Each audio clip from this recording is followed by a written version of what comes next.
I'm Al Filreis, and this is PoemTalk at the Writer's House, where I have the pleasure of convening three friends in the world of poetry and poetics to collaborate on a close but not too close reading of a poem. We'll talk, maybe even disagree a bit, and perhaps open up the verse to a few new possibilities, and we hope gain for a poem that interests us some new readers and listeners. And I say listeners because PoemTalk poems are available in recordings made by the poets themselves as part of our Pen Sound archive, writing.upenn.edu/pensound. Once again, PoemTalk has gone on the road, this time to Vancouver, British Columbia, where I've been joined by my colleagues Chris Martin and Zach Cardner, and where we are being generously hosted by Lucy O. Cook and Dick Cook and their family here at their home. And this special episode of PoemTalk is being recorded before a live audience here in Lucy's living room. And I'll ask this nice group of poets and poetry readers, Vancouver-based friends of the Kelly Writers House and of ModPo, to signal their presence by putting their hands together to thank our hosts, Lucy and her family. Yay! And now, as I introduce our three PoemTalk talkers, I'll ask the very same happy crowd of auditors to give it up for them each in turn. First, there's Fred Waugh, right over here. Fred Waugh. Who was born in Swift Current, Saskatchewan, a better named town I can't possibly imagine, and grew up in British Columbia, author of some 20 chapbooks and collections of poems, among them, just to pick a few titles, Waiting for Saskatchewan, winner of a Canadian Governor General's Award, So Far, winner of a Stevenson Award, and Is Adore, my own favorite, and many others. Former Canadian Parliamentary Poet Laureate, whose critical works include Faking It, Poetics and Hybridity, Critical Writing, 1984-1999. And Meredith Quartermain. That is a name because I've got Bronx speaking. I find Quartermain. Anyway, Quartermain, Meredith Quartermain, a Toronto-born poet, novelist, short story writer, teacher, and anthologist whose family moved to, is it Argenta? British Columbia, whereupon she attended UBC, and after which she has practiced law, worked as a computer systems analyst, and has taught at UBC, Capilano College, now Capilano University, Simon Fraser University, and served as writer in residence at the Vancouver Public Library, who has published 14 books and edited some 7 anthologies, and whose wonderful collection, Vancouver Walking, won the Dorothy Livesey Poetry Prize. And finally, I'm joined by Daphne Marlatt, whose recent books include Reading Sveva, 2016, series of poems in response to the life, art, and thought of the Italian-Canadian painter Sveva Caetani, The Gull, a contemporary Canadian no play, 2009, and Rivering, the poetry of Daphne Marlatt, a volume of selected poems, and Liquidities, Vancouver Poems Then and Now, 2013, and who worked with Susan Holbrook on an edition of collected earlier poems, which was published in a gorgeous volume, which I'm holding up, by Talon Books as intertitle. Fred, thank you so much for joining us. This, I think, is your third PoemTalk. Anyway, it's great to see you. I think it's wonderful to be in this company again, Alan, and that the way that you've set this up is just. I just always love it. I love it. I just love it. Thank you. Colin Brown joined us, and the two of you were in Philly, and we did one about a Larissa Lai poem. That's right. Which was so much fun. And at that point, I said, well, we're going to come to Vancouver, I swear. And here we are. Yes, you did it. You did it. Welcome to Vancouver. Thank you. Meredith, thank you so much for joining us. Such a pleasure to be here. It's great. And Daphne. Yeah, well, thank you, Al. Thank you as so always. much. Yeah. I'm really excited about this. And so today, the four of us have gathered here to talk about a poem by Daphne. It's called Arriving, and was published in the 1981 book Here and There. Is 1981 That's right? right. It seems to have been written during, or at least about, a summertime gathering of poet friends in the Kootenays in July 1980. The book is dedicated to my fellow swimmers. And Arriving, the first poem in the group, has a dedication which reads, For Fred and Pauline. And that, of course, would be our own Fred Waugh, who's sitting up here with us, right here, and Pauline Butling, who is in our audience. Fred's wife, whom I'm happy to say is here in the audience. Normally for PoemTalk, we play a recording of our poem from the Pen Sound archive, where indeed Daphne has an excellent author page, but as that page does not include a performance of Arriving, and as Daphne is right here anyway, we will now ask her to read it for us with her special reading glasses, which were just imported from Seattle via Denver. Thank you, whoever offered these. We will now ask Daphne to read it for us live. So here is Daphne Marlatt performing Arriving.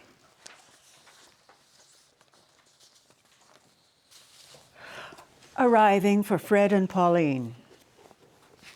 I arrive depleted, cramped, from the embrace of space rushing forward to meet it is, driving very close to flying, not, after all, arms out, but close, gripping the wheel, flashing lights when the oncoming overtaker will not seem to give way, and afterwards the impossibly possible replay, that flight over the edge, over every barrier meant to prevent just such literal taking open space, the car, the overturning opening into a barrage of trees, of scree, of flame.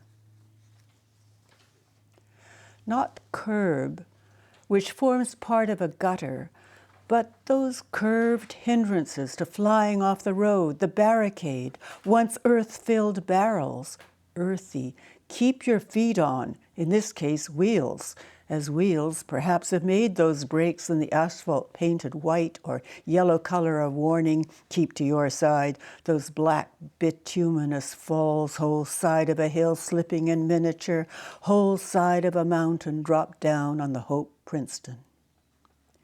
In the Chinese cafe in Princeton, he stopped by their table and said, "Wasn't that something?" Effet tours, they were tourists, they were observers in their passing through, she said, from every window in my sister's house, you see only mountains. When he asked how she would like to live like that, she said, I've never thought about it. And the window stops moving, embrasure, slanted, so that its interior will be larger than its exterior. Something to do with the way trees enter you. Incessant Muybridge movement loops your plastic sunglasses still on the moving dash. Still trees seem to move up against, splash as against a rock in the moving stream that keeps you going there at the bottom, running east as you do. I borrow a light from her sewing and set it up on their eating table where I type. I have not arrived until I can make arms of the peopled earth push into the river to land. And landed here, ambushed. Trees stand up all over the brows of these mountains, not as in Asturias, where she said volcanic ash had ambushed the roses. Sun drops. It drops early here. The valley is so narrow. Night. Thick with the smell of vegetation rains or the spittle of insects, minute thrilling of their being constantly declared here beyond borders, seeps wet, rousing earth to excel, exceed its turning all these small voices over to the limit of mountains. And even the mountains, under cover of dark, run on, range after range, effortless, dreaming, they run on running, earth running, fire running to arrive. Meredith, what is that drive like? You know that drive, don't you? I know that drive, and it's like the drive from Vancouver inland, 450 miles. It took, when I last did it, it took 9 hours. And I imagine, some people do a little bit faster, but I know all those curves, the talk about the Hope Princeton slide, going through that slide area. It just looks like a completely devastated, ravaged landscape, no trees, nothing. And, all these curves, there's lots of hairpin turns, and finally you arrive. at Fred and Pauline's wonderful summer place on the lake where I grew up, north of them. I grew up north of them. But This poem really speaks to you. oh, it totally. You know, it, I just it sort totally of speaks thought, to me. oh, Meredith would be good for this conversation. no, Then I realized, you really know this. And I have done that drive and arrived at Fred and Pauline's house, and you know how you are. You can hardly stop driving after 9 hours. You know, you can still see things coming towards you. I can really relate to that. And then the lake itself is just so beautiful, so it's I want to turn to Fred next. It's, Meredith, a transition from what to what would you say? You know, from the beginning, the during, and then the arrival. What can you generalize about that? Oh God, I mean, there's so much arriving and so much here and thereing going on all the way through this poem, on a philosophical level as well as a physical level. I felt there was a real discussion about being present and going towards something that you're thinking about, like an idea, and how you can't actually think about the idea and write about the idea, but yet still be present and feel it, like go through it in that way. So that's what it meant for me. Fred, in the actuality of the the biographical thing here, you're on the receiving end of the arrival, but you certainly know this journey. Indeed, I do. Hundreds, if not thousands. What is it about that journey that Daphne is capturing so well in this poem? I wouldn't say capturing. I would say embodying. That she manages to, for me, pick out a particular aspect of that drive, of being there on that highway and in those mountains and in that place. Some particulars that perhaps aren't part of just driving up there, over 9 hours. I mean, there's a poetic intensity in the poem that is beyond the experience. And that's sort of one of the great advantages of the poetry, is that it takes you beyond that physical place itself. Yeah. And I mean, I'm so stunned to hear Daphne read this poem so perfectly.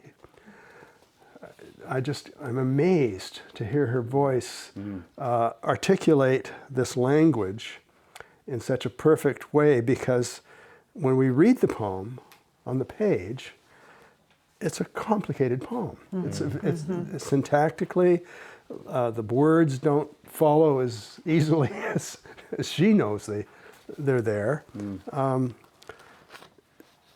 It's just, I don't know, there's an embodiment in the poem that isn't necessarily in the drive. Yeah, no, it's not about driving. Right. It's about, and especially if you read this poem in the context of the whole series Here and There, I felt more and more that it was about being present in that Buddhist philosophical way, and the struggle to be present and yet to think, to have ideas and put them down on paper. And it's a real tension between those two things, which as a writer you would feel very, very much. And that becomes a matter of content. That becomes a part of the poem. Clearing a spot at the eating table and typing, which is present tense. And I think the turn is something to do with, and then the trees enter you, and it really turns toward that. But before we get to that, Daphne, how are we to feel about these tourists in Princeton? That is to say, on the way to the Kootenays, you've got to pass through. The Kootenays. I understand there's a lot of tourism in the summer. So, how are we to feel about that? Because there's a lot of bric-a-brac, and there's a lot of barricades, and you're not in paradise yet. No. Are the tourists part of that not being in Driving paradise? is not paradisical, actually. Right. Well, this is actually not the Kootenays at the point where the tourists are talking. You're on the way. Yeah, right. this is one of the towns. Hope is the gateway to the Hope Princeton Highway, and Princeton is at probably one of the higher elevations. Would you say? No, No. it's low. I mean, No. you go up and you go down to it. Yeah. Okay. It's And midway. It's an old town, and it's a small town. And to see a tour bus there, like one of those big tour buses. Yes. I don't even know if they pronounce it FA or Effet, but I just guessed. Your point is made there by just using that. I know. And this little snatch of conversation with them as they pass our table. I'm with a friend on this drive, so it's our, or we, but it's the mundane. It's the mundane that enters in, and there's also this idea of how would you feel living in this other space? How would you feel? And she dismisses it. But that brings up the whole question of what is the interior and what is the exterior. And I like that, for some reason, that image of the old windows that were really made for cannon or for firearms, where you've got somebody on the inside shooting out, and it's through a much narrow aperture on the outside than it is on the inside. And I kind of like that sense of the mind being very large on the inside, but what you see is selective. Every perception is actually a selection. And I'm trying not to select too much. I'm trying to let the whole cavalcade of movement, Sounds to me like you're trees. interpreting the poem after the fact, after you wrote it. Well, I had to in a way, because when it was included in this Tremor Love Is, I rewrote this poem, and I looked at it when it came to intertitle, and I thought, fuck. Excuse me, but Podcasts are immune from Canadian or American censors. Okay, good, great. Okay, so I said to myself, fuck, you ruined this poem because you were worried that people wouldn't understand it. And you tried to dumb it down and make it more understandable. Yeah. And the rhythms were gone. Yeah. So But let's go back to that moment that you're just talking about, where you, in a sense, learn along the trip, you learn how to look at the trees and the things passing you, to that point where the trees enter you. There's a change in consciousness. Yeah. And you just said cavalcade, I think, or cascade, and here you say Muybridge movement loops. Right? Yeah. So this is a very important moment where you realize you've got to have an attitude about this place you're about to arrive to. So one question I would have, maybe for Meredith, is, what is this change? Something to do, and we don't know exactly what the something is, which is a classic poetic move for Daphne, something to do with the way trees enter you. Incessant Muybridge movement loops. What can we say about that for starters? Well, I visualize, in my mind anyway, those Muybridge pictures where he's capturing sort of stopgap motion, and so you get to see somebody, say, jumping over a stick, or a horse jumping or something, and there are all these little stills of this motion. So I'm thinking, so partly what we do is we get these moments of these glimpses that we actually live, and we let them inside. But they're actually a whole series of individual glimpses, and then eventually it becomes a blur. One thing that seems to contrast with is the sense of flow. There's a flow going on here of rivers and wheels and motion, and then there's these little freeze frames. Muybridge is said to be the precursor for cinema, for the moving image. Yeah. So flow is relevant. Yeah, and it's also, in a way, a parallel for picking up on what you just said, Meredith, that we get these individual perceptions, these individual moments, we put them together, and we make a memory out of it, as if it was a whole thing. Yeah. And the trees enter you as one would receive motion, watching, for instance, cinema. And Meredith is right. You use the word flow, I think. Yeah. Moving dash, still trees seem to move up against, comma, splash, comma, as against, it's a figuration. It's not as against a rock in a moving stream. Those are trees. Right. Like the stream. So, flow, I've just been reading Roy Mickey. Yes. Yeah. So the idea of flow is part of our environment. It's part of our beginning to let the environment enter us, right? So that we're part of that flow. And that's setting you up for the arrival. Does that make any sense? Sure it does. Although I think the poem is not so much about the arrival as about the driving.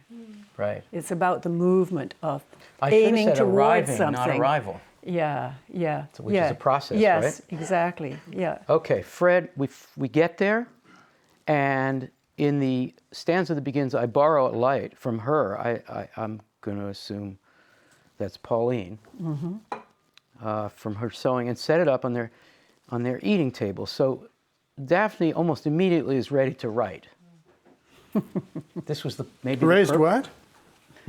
Daphne is almost what? She's ready to write because she sets up her typewriter, yeah, on the table. On the table. And it's present tense, Fred, where I type. Is it possible that what she's typing, that maybe the next morning after you've arrived, could be this poem?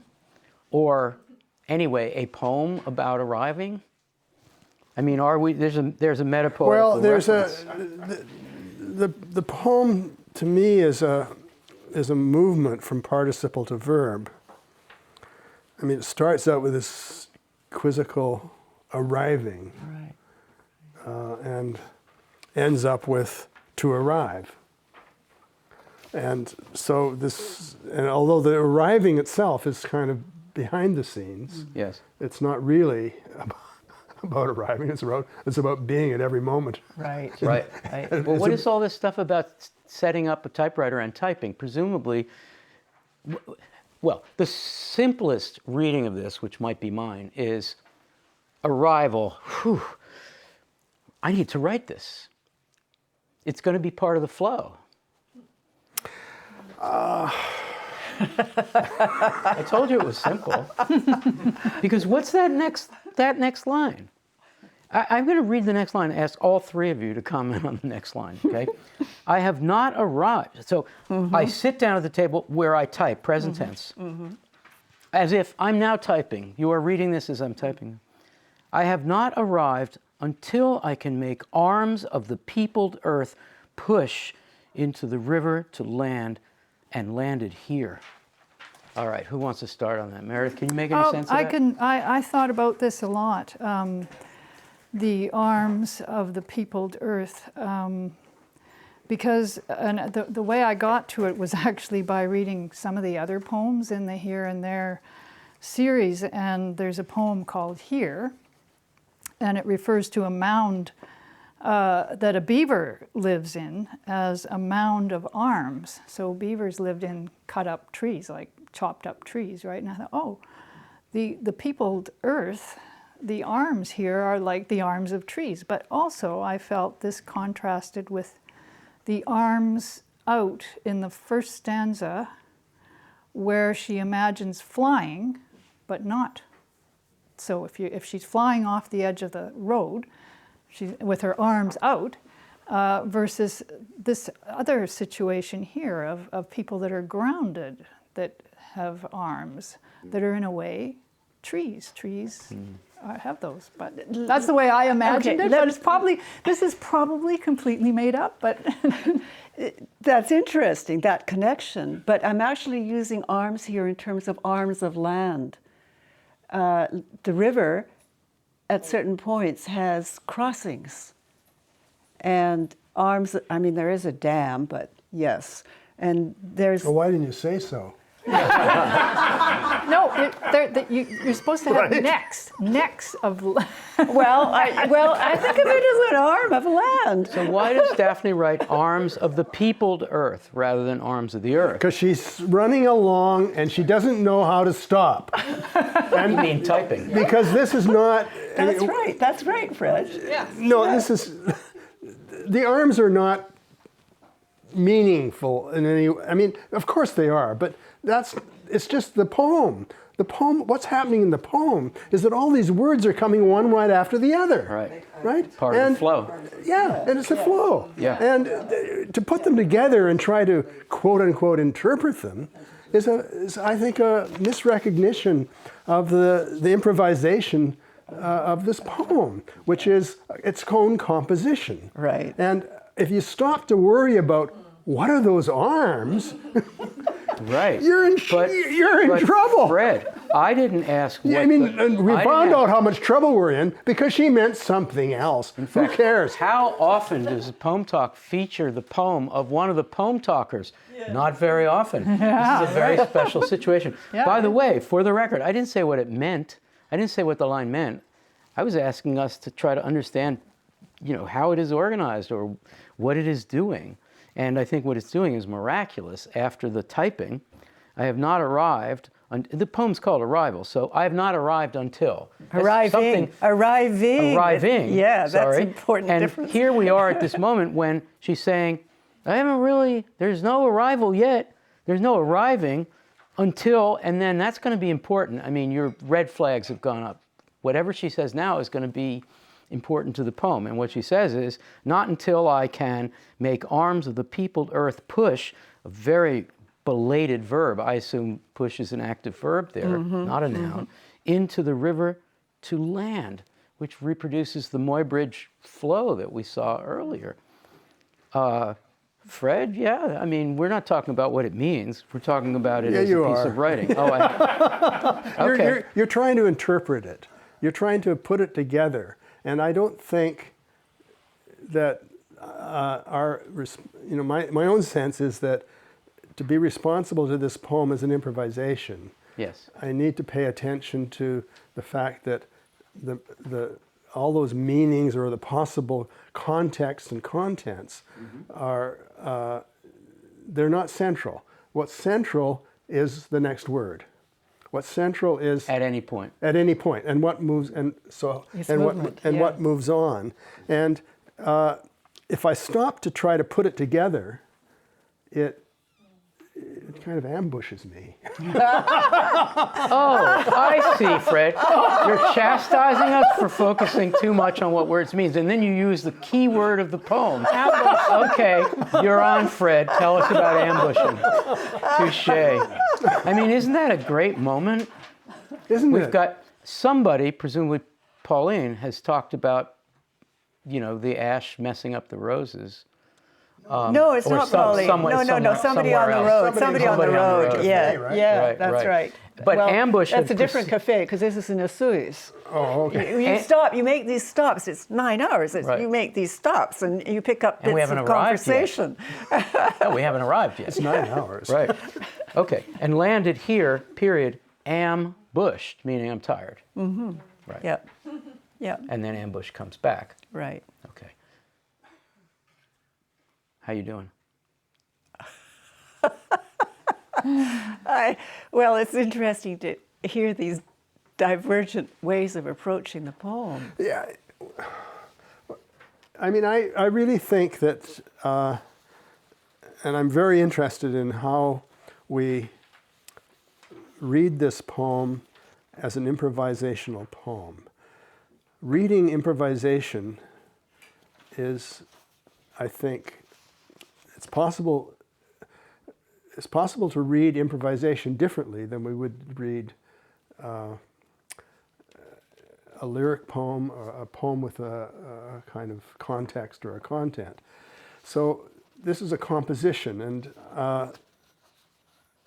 what I would like to find a way for myself anyway is a way to read this kind of writing as it is, as something that is in the moment, moment by moment, rather than trying to frame a narrative around it, rather than trying to frame a context around it. And of course, most of Daphne's poetry is always this way. Yes. It's not. Yes. And so I've known this for a long time, Yes. and how to read it intelligently, though, I've never like sat down and okay, now this is how I should pay attention to the particulars of this. Right. But we do, and we can, and it's a little bit like it's a little bit like listening to jazz. You listen to it and you just, okay, you pick up a few things, a few phrases or a few glibs here and there, and that's it. And trying to put it together afterwards, because we have this advantage of publication, Right. is Right. Which the poet cares about enough to have published it 3 different times in different versions. in different versions. Yes. Oh, there are only a couple of word changes between the first and this one. Yeah. Taking a cue from what Fred has just been saying, Meredith and Daphne, I'll say that I admire poems that do what they say. And this is a classic example of that. This poem tries to create an open space, which is sort of another version of improvisation or the analogy to jazz, an open space, and manages in the poem to refer to the open space as something you try to get when you're driving. It's referred to in the first stanza, the open space of the car, which is probably pretty constraining. But that open space comes to life in the improvisation, in the typing. Where do you get open space in the driving? first stanza? And also the word opening. And that is the first instance that we get, Daphne, of the barrage of trees, which becomes so important as a way of seeing. And it seems to me the poem is sort of creating its own open space.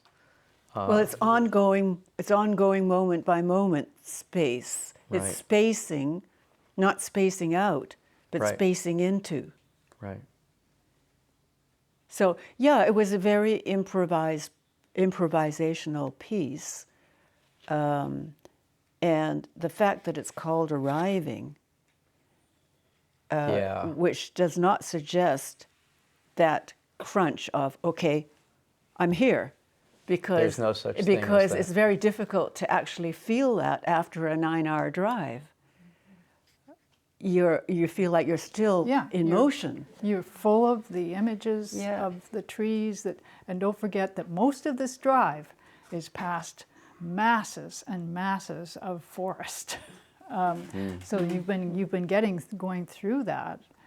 But to pick up on the jazz improvisational thread, something like, for me, the way I see Daphne improvising here is in echoes of words. For instance, like embrace becomes embrasier, and ambushed becomes ambushed. There's a lot of that kind of Splash thing. becomes dash. That kind of sound linkage are running through the poem that stood out amazingly to me.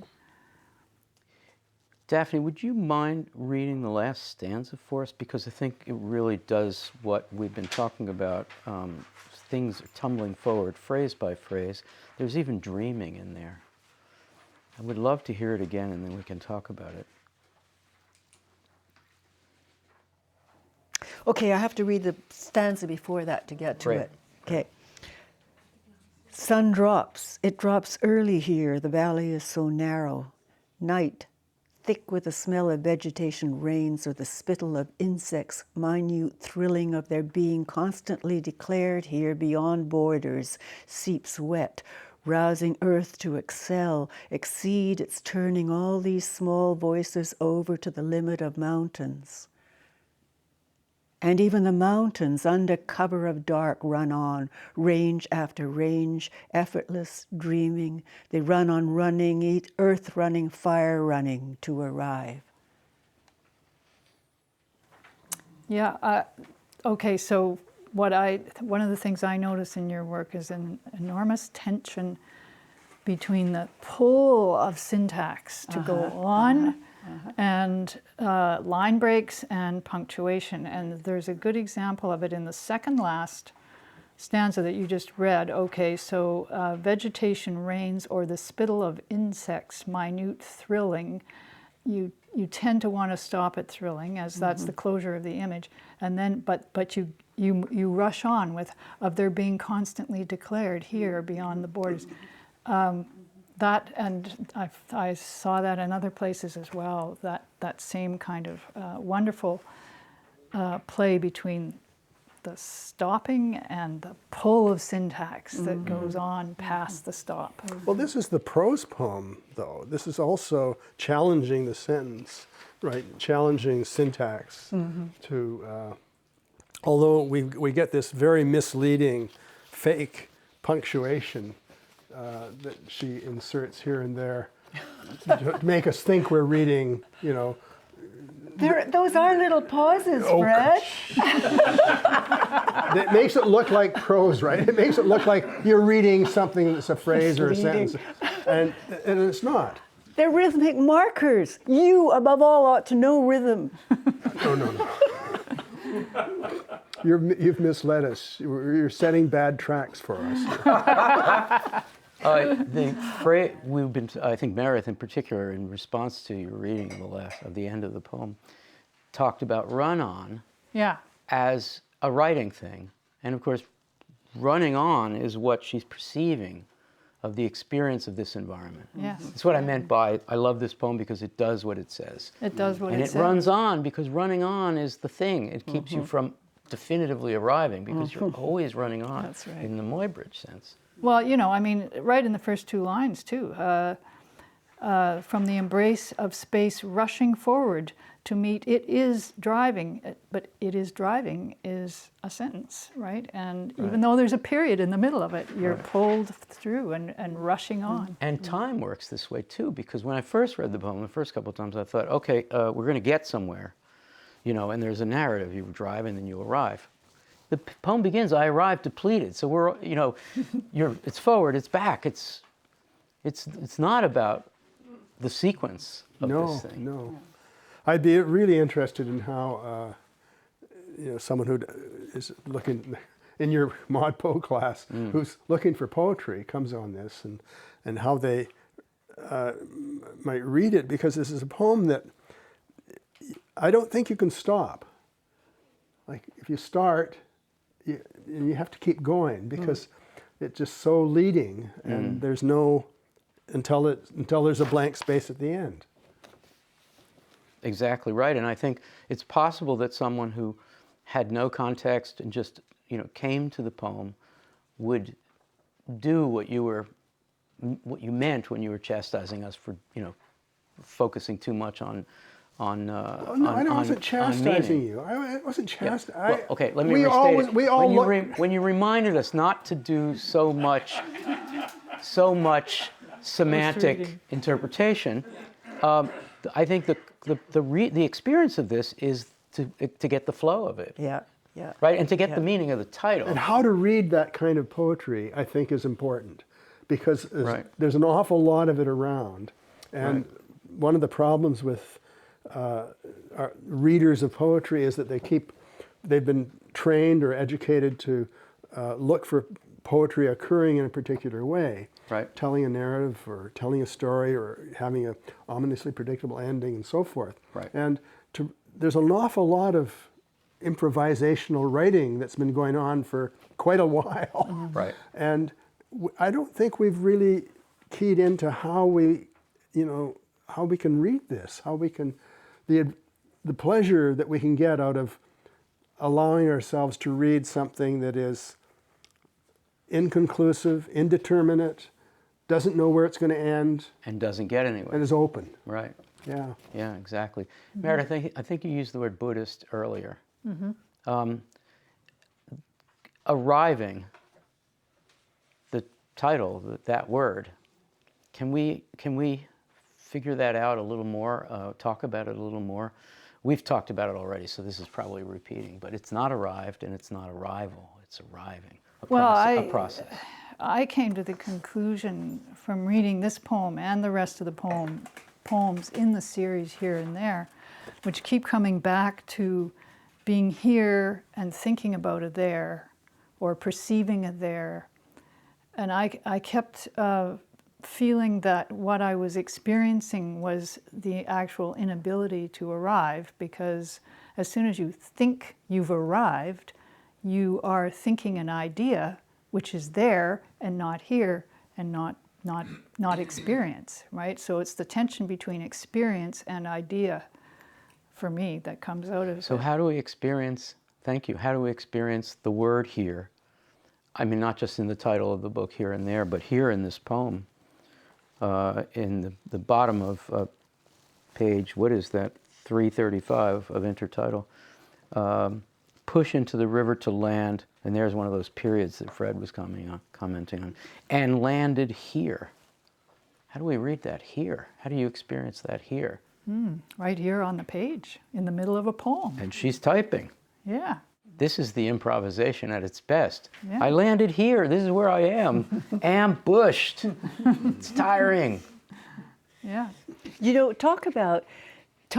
I just have to put in a word for my, I have to defend my punctuation. Oh, I have no... Oh, you should. Yeah, especially to you. I mean, I think you've been misleading us. Let the record show these are old friends. Oh, yes, we've had many arguments in the past. But it's Not funny about because punctuation. Daphne has No. corrected my punctuation on occasion too. Oh, really? Wow. But in How did this- that feel? Well, look, wait a minute. I want to get down to details, Yes. okay? Yep. River to land, into the river to land. There's a period. Yeah. And landed here. There's another period. Is it a period or a comma? It's a period. Comma, it's a comma. Oh, it's a comma. Oh, it's okay. a comma. We all need right. glasses. Ambushed Everybody gets again. the glasses. Yeah. But it's that pause of thinking about what's just where the momentary resting place is in the rush. Yeah. River to land. And then realizing there's more to be said about that. And landed here, and then that goes further.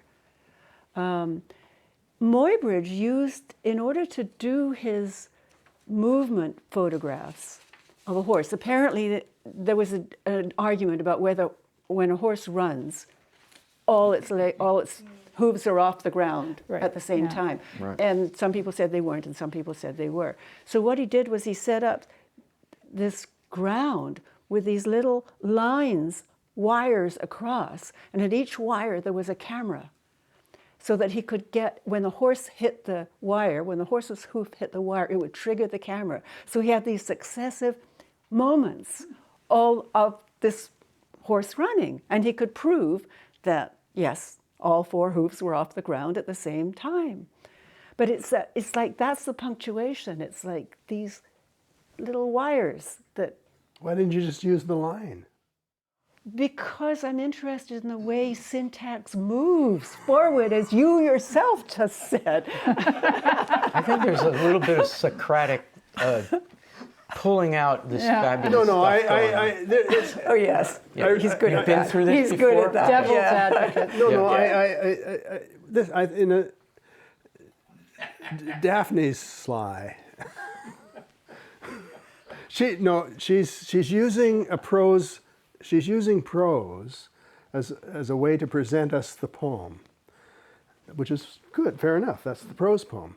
But the punctuation is, in a sense, misleading because we think of the punctuation as syntactic. The reader thinks of the punctuation as syntactic. That's the expectation. And the writer, Daphne, is thinking of the punctuation as temporal, as operating in a much larger way. It's also syntactic, but it's also operating in a larger way. So whether it's a period or a comma, Right. is important to her.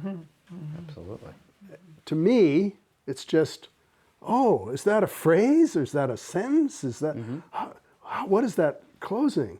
And so it's problematic. Part of the experiment of the poem is to create flow while you have those pauses.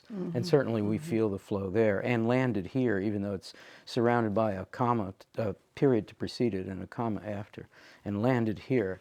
It's like the best moment of the improvisation, you know, did this, and landed here. Here's where I am.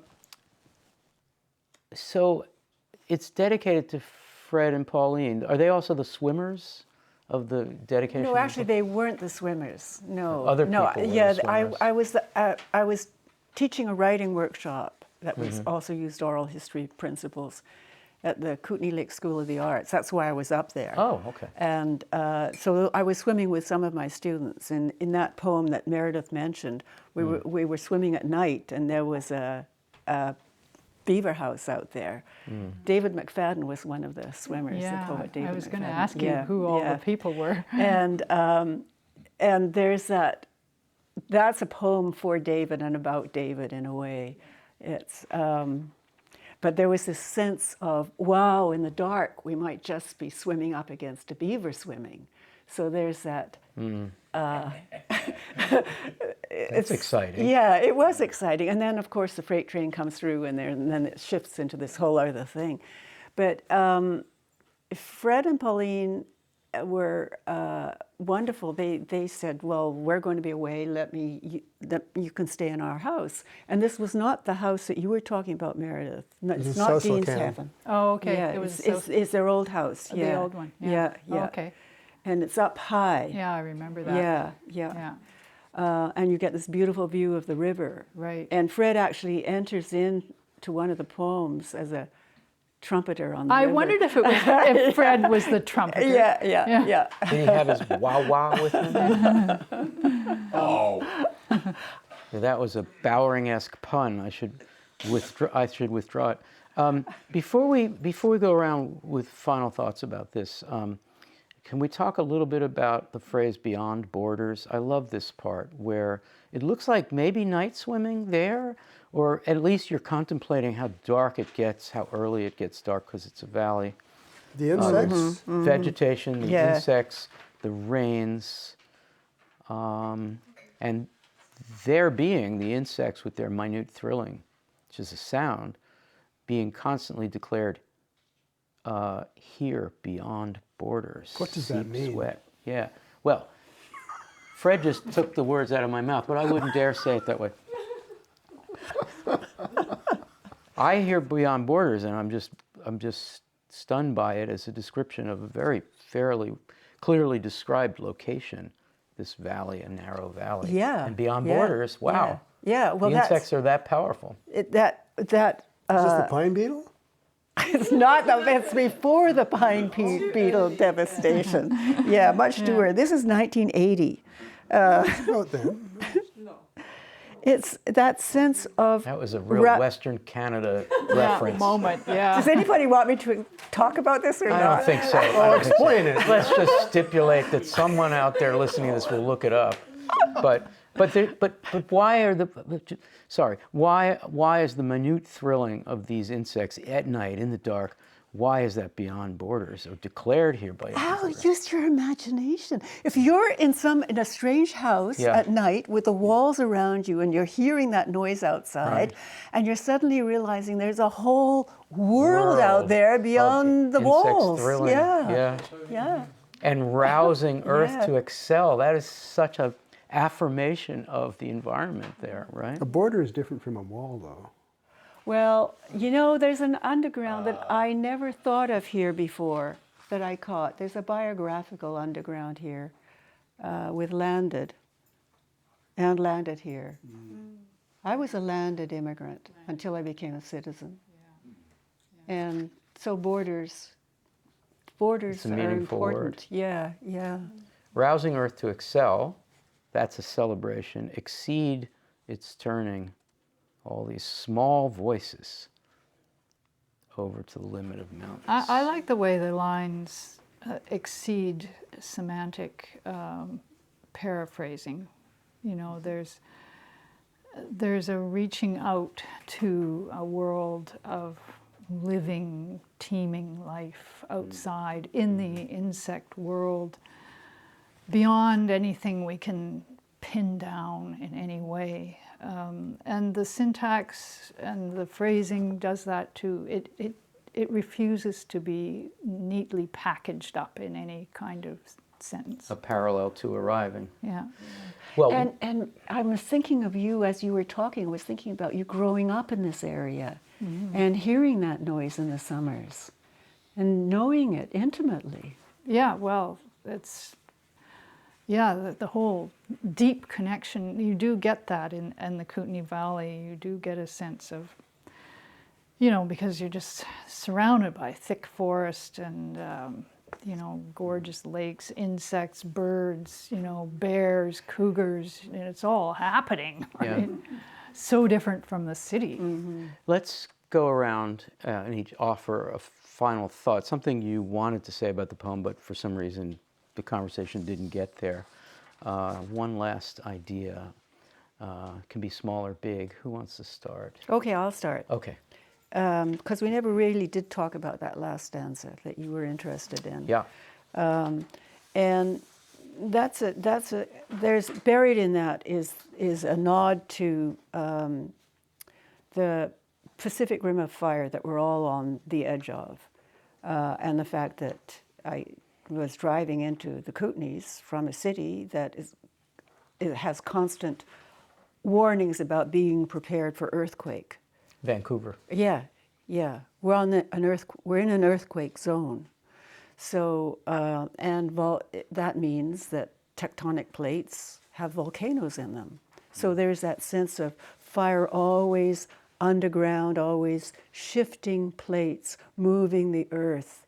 It's an undying fire. Beautiful. Thank you. Meredith, a final thought? Well, this is probably again a slight side issue, but I was captivated by the word curb and the relationship to rivers and river banks and flow versus bank, escaping out of the banks. You know, that kind of theme also came to mind improvisationally as I was reading it. Wonderful. Thank you. Fred, another thought? Well, I think it's a very, I don't know whether to, it's a very proprioceptive poem. And I don't know whether to sort of say that because I know Daphne's I know that she's a very proprioceptive person and writer, but that this is a poem about the shape, about shape. It's largely a poem about shapes, architectural shapes and shapes of the terrain and so forth. But it's paying attention to the shape she's in, or the shape I'm in. Right? What shape am I in? I've arrived depleted. I'm ambushed. I'm bushed. I'm tired. So I'm fascinated by the way the body has paid attention, not just to the terrain or the day and the drive and all that, but to being in the poem. And I don't know where these are like I don't know where Maybridge comes from, or this, you know, this embouchure comes. You know, I don't know how that gets in there. We'll have to probe Daphne a little bit about that. But I think it has to do with the mind going over the notion of shape. My final thought is maybe repeats points we've already made, but refers to a line, some words that we haven't talked about. Fred was just talking about depletion and exhaustion and the shape one is in. I'm thinking about how fortunate it is to be depleted, cramped, wanting open space. That confinement leads to arriving at a beautiful place that you're very excited about getting to. but I like the poem because I love the poem because its language is struggling in the same way. The words are struggling in the same way. Only a really depleted, cramped person would say, "From the embrace of space rushing forward to meet it is." Right? And that exhaustion leads to some great improvisation and some flow. Because if you were on your game and completely caffeinated and all set and had all day to sit at your desk and type, maybe that wouldn't happen, you know? So it's fortunate to have to take 9 hours to get to paradise. Yeah, and she can put a period after is. Oh, there, I knew that was going to come back.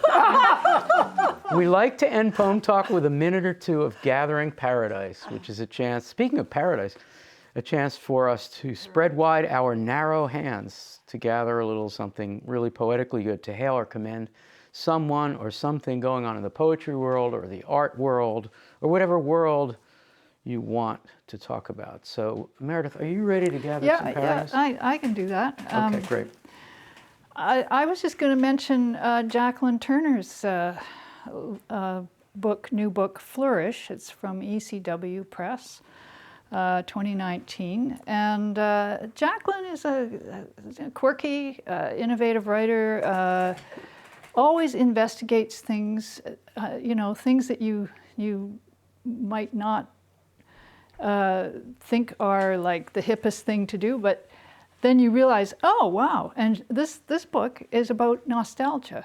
And she's done a lot of thinking about nostalgia. And there are prose poems in it and lineated poems. And it's a hell of a good book. So Flourish from ECW Press by Jacqueline Turner. Great recommendation. Thank you so much. Fred, do you want to gather some paradise? I literally stumbled across a book that, because I was doing a piece of writing that involved South America and the equator. And I stumbled across this poet who had been at the Vancouver Poetry Festival last fall, which I don't go to, and so I hadn't met him.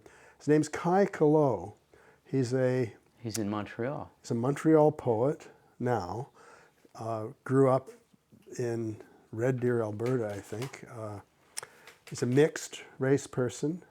And he wrote a book of poetry called Magnetic Equator. It's a stunning display of biotext and forms of poetry that I'm interested in, but it also, I think its impact to me has been that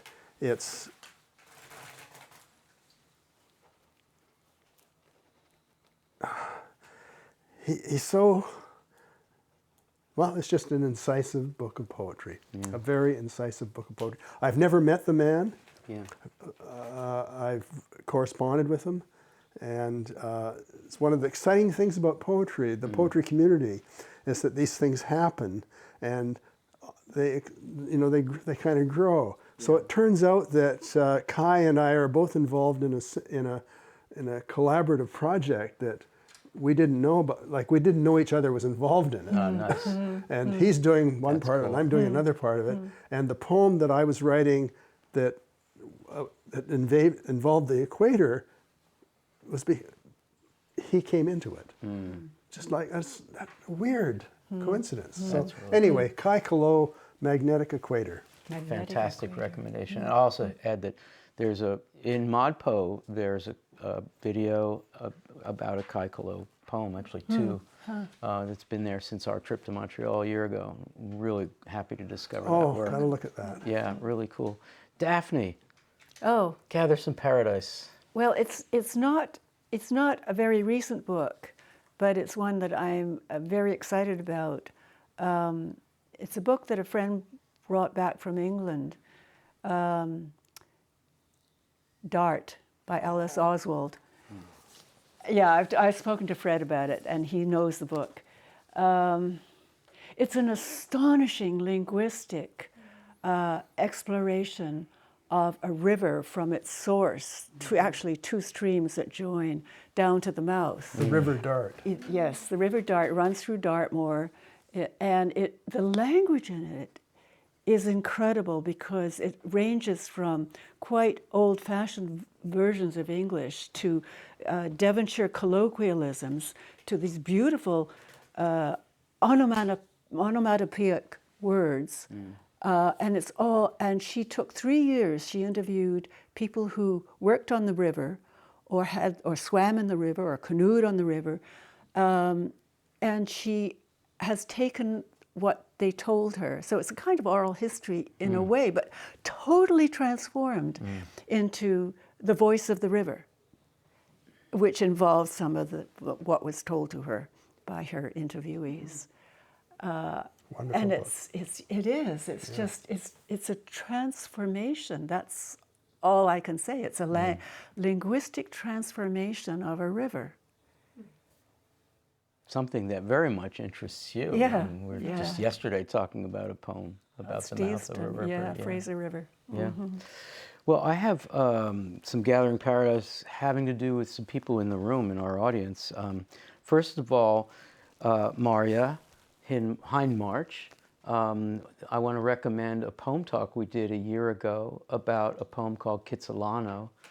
And it was in talking about Kitsilano with Erin Moray and Kara Shearer and Deanna Fong that led me to realize that Deanna and Karis have been working on a collected poems. And I'm going to break the fourth wall here and just ask Karis, when is that coming out? It'll be coming out March 2020. So in March 2020, one can get the collected poems of Marja Hindmarch. I also want to know, want to shout. Not all poems at all. Right, collected writings, yes, thank you. Jenny Penberthy is here, and we spent a wonderful hour or so today talking about Lorene Niedecker, some video that will be available soon. And I just want to shout out to a book published by the University of California Press, which is the collected poems of Lorene Niedecker, and there isn't anything better than to have that book, which is just amazing. Although Jenny told me today that she found another poem, too. Oh my goodness, what are you going to do? The fate of the editor. But that is a magnificent book about a magnificent poet. And then there's George Bowering, whom we met with today, and we talked about two poems. One of them is Big Glimmer. It is just a perfect poem, and in a couple of months, it'll be easy to find on YouTube or in ModPo a video of George and Karis Shearer and myself talking about that marvelous poem. Well, that's all the spittle of insects, minute thrilling we have time for on Poem Talk today. Poem Talk at the Writers' House is a collaboration of the Center for Programs in Contemporary Writing, the Kelly Writers' House at the University of Pennsylvania, and the Poetry Foundation, poetryfoundation.org. Thanks to my guests, and maybe you'll help me thank them, Daphne Marlatt, Fred Waugh, and Meredith Quartermain. Yeah. And to Poem Talk's directors and engineers today, Zach Gardner and Chris Martin, right here, these two guys. And to Poem Talk's editor, who's got quite a job ahead of him, because we're going to take out all of Fred's being grumpy about punctuation. No, we are not taking any of that. No, there's no editing to be done at all. Because if we do that, we'll have to remove what I just said, so that's not going to happen. Because then they'll know something was removed, and there'll be complaints because he was the poet laureate, and people follow everything that he does, and there's no suppressing him. And that I know of. And once again, many thanks to Dick and Lucy Cook. I don't know if they're in the room still. Yay! And their family for hosting us here at their lovely home in Vancouver. And to all the Vancouverites, is that the way you say it? Yes, Vancouver. In this room, who have been so hospitable to us during our short visit. And a shout out to Nathan and Elizabeth Light for their very generous support of Poem Talk. This is Al Filreis. And I hope you'll join us again soon for another episode of Poem Talk. Yes? You forgot one. We all want to do it. And to Al Filreis, who has started and continues this amazing ModPo sequence. Thank you, Daphne. Is Thank you very much. I thought we were able to keep George from interrupting until, but he had to get it in. Put that in as a blooper outtake. Thank you all.